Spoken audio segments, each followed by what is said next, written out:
আলহামদুলিল্লাহ, আমাদের দেশে যারা বন্যাতে আক্রান্ত হয়েছে তাদের এখন মোটামুটি পানি কমতেছে, সবাই বাড়ি ফিরে যাচ্ছে, কিংবা যারা আশ্রয়কেন্দ্রে ছিল তারাও বাড়িতে যাচ্ছে। আলহামদুলিল্লাহ, আল্লাহর কাছে হাজার শুকর।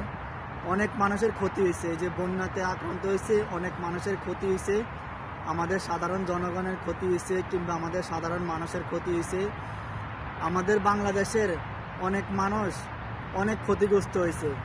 আমি ডক্টর ইউনূস স্যারকে অনুরোধ করতেছি, যারা বন্যাতে ক্ষতিগ্রস্ত হয়েছে তাদের পাশে দাঁড়ানোর জন্যে। তাদের বাড়িঘর, তাদের সাজানো সংসার সব কিছু ধ্বংস হয়ে গেছে।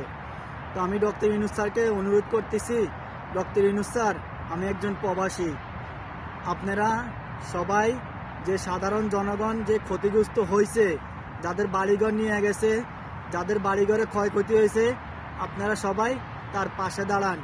ডক্টর ইউনূস স্যার, আপনাকে বলতেছে আরেকটা কথা, আমরা প্রবাসীরা আপনার পাশে সবসময় আছি। আমরা সবসময় ব্যাংকে লেনদেন করব, ব্যাংকে রেমিটেন্স পাঠাবো, কোনো হুন্ডি না, কোনো বিকাশে টাকা পাঠাবো না। আমরা সবসময় ব্যাংকে লেনদেন করব। কিন্তু আমাদের প্রবাসীর একটা অনুরোধ কিংবা অনুষ্ঠান, আমরা মনে করি আমরা প্রবাসীরা সবার পাশে আছি, বাংলাদেশের সকল মানুষের পাশে আছি আমরা প্রবাসীরা।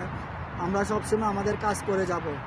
কিন্তু ডক্টর ইউনূস স্যার, আপনার কাছে অনুরোধ, যে বন্যাতে যারা ক্ষতিগ্রস্ত হয়েছে তাদের পাশে একটু আপনি দাঁড়ান, তাদেরকে একটু সহযোগিতা করেন।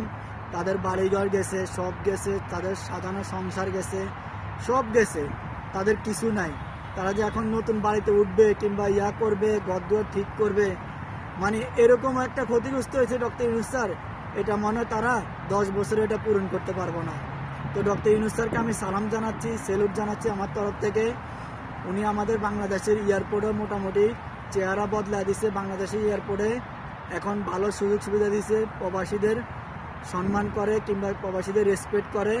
এ কারণে আমি ডক্টর ইউনূস স্যারকে সালাম ও সেলুট জানাচ্ছি আমি প্রবাসীর তরফ থেকে। সবাই ভালো থাকবেন। এ পর্যন্ত ভিডিওটা, আপনারা ভিডিওটা বেশি বেশি শেয়ার করে দিবেন, যেন ডক্টর ইউনূস স্যারের নজরে যেন এই ভিডিওটা যায়।